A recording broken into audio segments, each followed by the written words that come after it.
রাজ্যের বিদ্যুৎ পরিষেবা খারাপ থেকে খারাপ হচ্ছে। রাজ্যের অনেক মানুষ বর্তমানে অনাহারে দিন কাটাচ্ছে। তাদের রোজগার নেই, কাজ নেই। 4 দফা দাবি আদায়ের লক্ষ্যে সিপিএম উদয়পুর বিভাগীয় কমিটির উদ্যোগে আয়োজিত সভায় এই অভিযোগ করেন রাজ্যের প্রাক্তন মুখ্যমন্ত্রী মানিক সরকার। 4 দফা দাবি আদায়ের লক্ষ্যে সিপিআইএম উদয়পুর বিভাগীয় কমিটির উদ্যোগে এক মিছিল ও সভা অনুষ্ঠিত হয়। উদয়পুরের জামতলা স্থিত সিপিআইএম উদয়পুর বিভাগীয় অফিসের সামনে থেকে শুরু হয় মিছিল।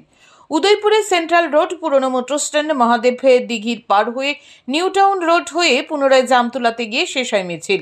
মিছিল শেষে অনুষ্ঠিত হয় সভা। সভায় প্রধান বক্তা হিসেবে উপস্থিত ছিলেন সিপিএম পলিট ব্যুরো সদস্য তথা প্রাক্তন মুখ্যমন্ত্রী মানিক সরকার। সভায় বক্তব্য রাখতে গিয়ে মানিক সরকার বলেন, বামফ্রন্ট সরকারের সময় প্রাকৃতিক গ্যাস ব্যবহার করে বিদ্যুৎ উৎপাদন করে রাজ্যের গ্রাম পাহাড়ে বিদ্যুৎ পৌঁছে দেওয়ার কাজ করা হয়েছে। ত্রিপুরা রাজ্যের উদ্বৃত্ত বিদ্যুৎ বাংলাদেশ সহ বহিরাজ্যে বিক্রয় করা হতো। বর্তমানে বেহাল অবস্থায় পরিণত হয়েছে বিদ্যুৎ পরিষেবা। গ্রামে গ্রামে ভেঙে পড়েছে বিদ্যুতের খুঁটি, ছিঁড়ে পড়ছে বিদ্যুৎ পরিবাহী তার। খারাপ থেকে খারাপের দিকে যাচ্ছে বিদ্যুৎ পরিষেবা। তার জন্য দায়ী রাজ্যের বর্তমান সরকার। ত্রিপুরার বিদ্যুৎ অতিরিক্ত সরকার ত্রিপুরা ব্যবহার করতে পারে না। এই বিদ্যুৎ একটা ভালো পরিমাণ বাংলাদেশে বিক্রি করে বছরে সেখানে 65 থেকে 70 কোটি টাকা উপার্জনের ব্যবস্থা করেছে। ত্রিপুরার বিদ্যুৎ আমাদের পূর্ব ভারতের, উত্তর পূর্ব ভারতের আসাম সবচেয়ে বড় রাজ্য। আসাম সহ প্রায় 5 থেকে 6টা রাজ্যে এই বিদ্যুৎ বিক্রি করছে।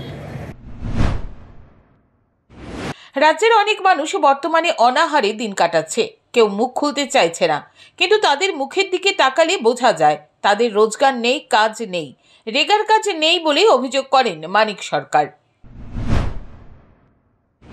রেগার কাজটা সব মিলিয়ে 100 দিন, বছর তো 365 দিন, বাকি যে 265 দিন, তার থেকে বেশি সময়ের কাজ বামফ্রন্ট সরকার, সরকারের যে 20টা 22টা উন্নয়ন দপ্তর আছে, সেগুলোর মাধ্যমে রাস্তাঘাট, জল, কল, স্কুল, হাসপাতাল, বিদ্যুৎ সেচ, নানা ধরনের কাজের মধ্য দিয়ে মানুষের রোজগারের ব্যবস্থা করেছে।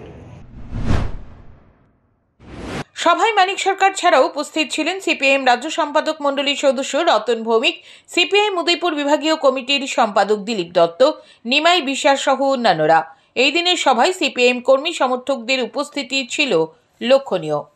Bureau report, news today.